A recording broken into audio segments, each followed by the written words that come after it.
What critics are saying about a new routine that keeps some of the state's worst mentally ill patients locked up in solitary confinement cells for 18 hours a day.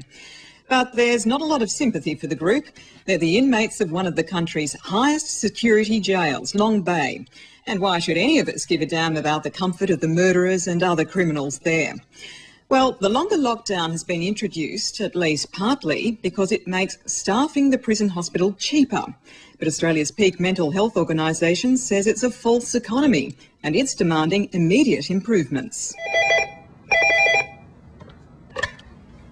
Hello, Britt speaking. The man at the other end of this phone line is articulate. We are a proud nation, proud citizens of a civilised country. He's apparently well educated and rational. Over $3,765 a week. New South Wales and Australian hard-working taxpayers are paying for every patient and inmate in Long Bay Hospital. He's also criminally insane and he wants your help. They are turning us into zombies. The state's worst psychiatric offenders are housed in the hospital at Long Bay Correctional Centre in Sydney. Many have committed horrible crimes, including murders and sex offences. But as forensic patients, they've been found not guilty due to mental illness. It's a high-security facility, and until recently, the inmates were locked in their cells at 9 o'clock every night. But in April, their routine was brought in line with the general prison population, forcing them into their cells just before 4 o'clock in the afternoon. That means mentally ill patients now spend around 18 hours a day in isolation, and they don't like it. Makes you feel frustrated, outraged, angry and depressed, which is not therapeutic. Do you have a sort of sense of, claustrophobia? I have. For the first time in my entire life, I've been placed upon my request by the doctor on Valium because I have claustrophobia, and without some medications such as Valium, I wouldn't be able to cope with 18 hours locking in a solitary confinement. Advocates for the inmates say cost-cutting is to blame. Locking them away for longer means fewer prison officers are needed. So what have you got in your cell at the moment, and when you're locked in solitary confinement? 6 concrete walls plus a couple of boxes which I have my legal documents and clothing in it. Basically, there is nothing, absolutely nothing, except, of course, there is a toilet and a sink.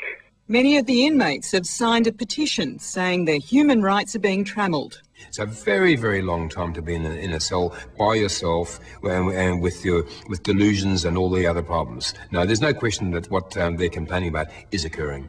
But a lot of the people who are in the hospital are there because they've committed some pretty awful crimes.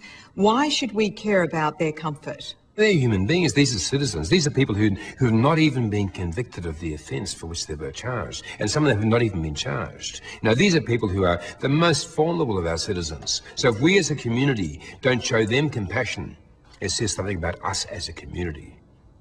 And those who work directly with the inmates agree.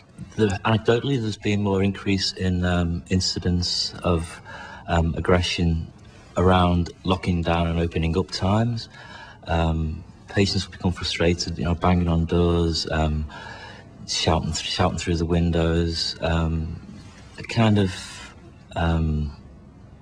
just sheer frustration at being locked in for so long. It's especially when patients have other symptoms. They may be suffering from internal voices, so auditory hallucinations.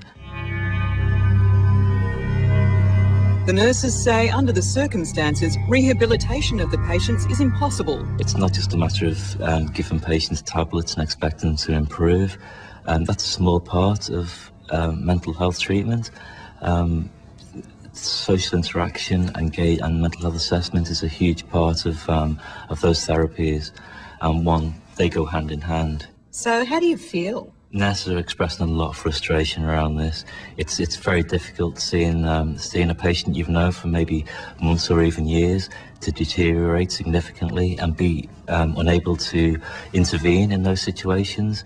To deliver care through a locked door isn't easy. But you do have access to the patients after the lockdown though, don't you? We'd have to alert officers to come down that we needed a cell door opening. We'd have to maybe phone another ward.